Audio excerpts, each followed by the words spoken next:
So I believe that true sustainability is rooted not in the products that we consume or the services that we use or the food that we eat or the business practices that we do or the buildings that we build. I think that true sustainability is rooted in community. And community really needs three things to thrive. It needs people, it needs place, and it needs history or heritage. And these three things are all interconnected. And the actions that we do as people have a direct result on our place and on our history. And it's through those actions that we have the power to build sustainable communities and to form them. And it's also through those actions that we have the ability to destroy them. In 1957, we built a dam on the Columbia River at the Dalles, and the Dalles Dam flooded Celilo Falls. 15,000 years of continuous habitation, fishing, and trade that were the heart of sustainable American Indian culture from Washington, Oregon, Idaho, and Montana were erased, and the tribes whose cultures thrived on this community were displaced. Fortunately, the energy that we generate at that dam and others along the Columbia and others in the region goes to higher and better use. We use it to heat and ventilate and light and air condition buildings at nighttime that aren't occupied.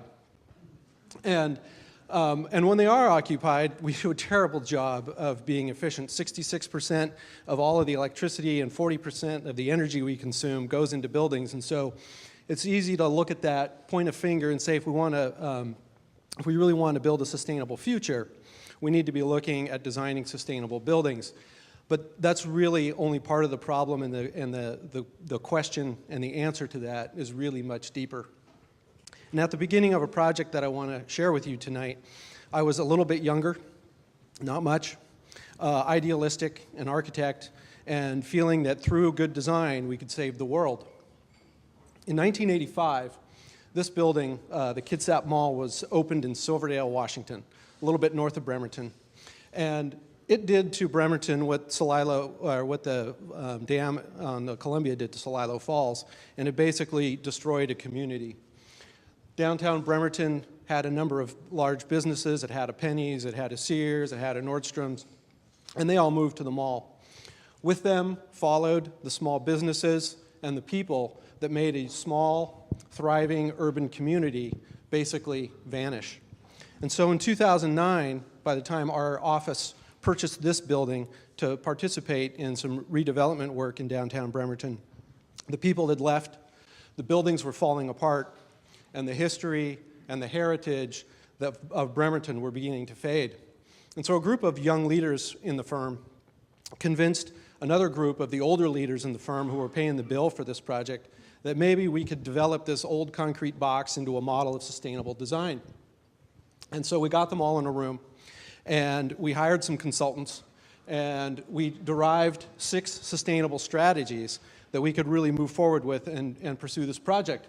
And there was general enthusiasm. There was one person in the room who's up here in the front, and he was paying a third of the bill. And he was really more interested in the community, and he was more interested in how his building would support a community that supported his business for 25 years, and not interested in paying for a lot of green initiatives that were going to interrupt that. And so we, as a younger crowd, sort of dismissed that as being short-sighted, just as he was dismissing our 6 sustainable strategies as being idealistic and unaffordable. But the point of the story really is that this idea of community and this idea of sustainability, when they're combined, really become much, much stronger. And we learned a lot during the process, and we were able to move forward with our 6 strategies, starting with designing for off. We wanted to stop flushing money down the toilet. We wanted to use local contractors. We wanted to create a laboratory to advance the green building industry, build a healthy workplace, and in a post-2008 economy, when more than 50% of the architects were unemployed, it was really, really important that the building pencil and be an appropriate place for architecture to actually happen. So we started a design process built around this idea of designing for off, and we built an energy model and developed a series of performance diagrams that showed how we would use energy in the building, and we used these tools as a model to compare all of our design decisions to as we move forward in the project. And what we ended up with in the end was really a building that was super insulated. It was wrapped up in a big down jacket. and it kept warm all the time. That meant that we could turn the heat off most of the time. Light came in from a skylight above. We had strategically placed windows and a big hole cut in the floor so light penetrated deep into the building, and we could turn off most of the lights most of the time. The windows opened and we could bring fresh air in and ventilate back up through our clear story. That allowed us to turn our mechanical ventilation system off most of the time. And occasionally we have to turn the building on. And when we do turn the building on, we use what we call state-of-the-shelf mechanical technology. So this isn't state-of-the-art. It's ceiling fans that you can buy at Home Depot. It's heating, cooling, a heat pump that you can also buy at Home Depot. There are a few other pieces of this that you cannot, but this technology really developed, or really was able to deliver for us, state-of-the-art performance and state-of-the-art efficiency for pennies on the dollar. And today we have a building that is operating at an EUI of 18, and for those of you who don't know what that means, it means it's the most energy efficient building in the Pacific Northwest by about a factor of 50% over most high-performing buildings. The other thing we did is we wanted to not flush water down the drain, or flush money down the drain.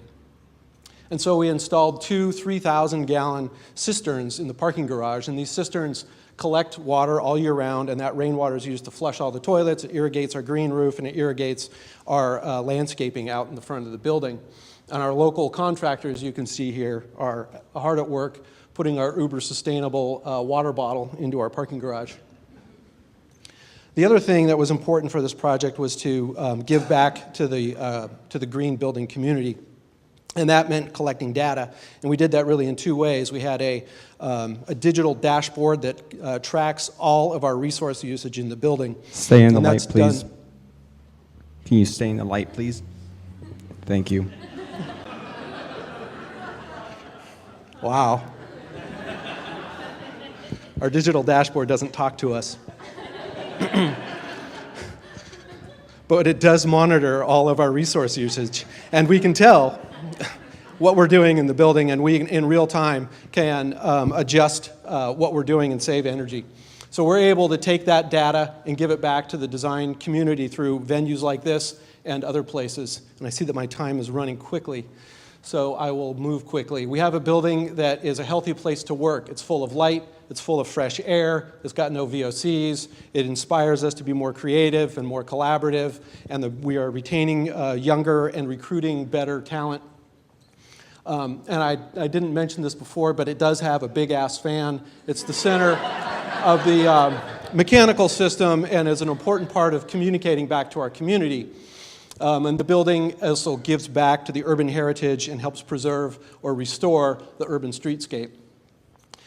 We did it for $105 a day. We saved $24,000 a year in electrical costs. We got $50,000 from PSE, and we sell $5,000 of electricity back to the PSE every year. So it dispels the rumor that green is expensive.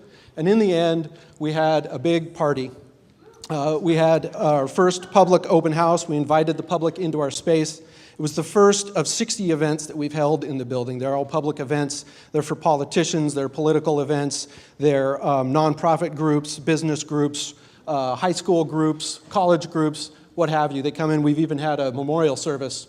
And people walk into this building, and the first thing they do is they look up at the big fan and they say, "What's that?"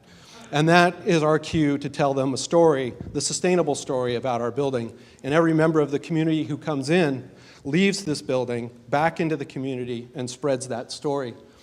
And so without the people, and without the place that we're a part of, and without the heritage that we help preserve, no matter how sustainable a project or a product is, if there's no story to bring back to the community, then there's no way that we can bring a community like this, or bring a waterfall like this, back to its community. Thank you.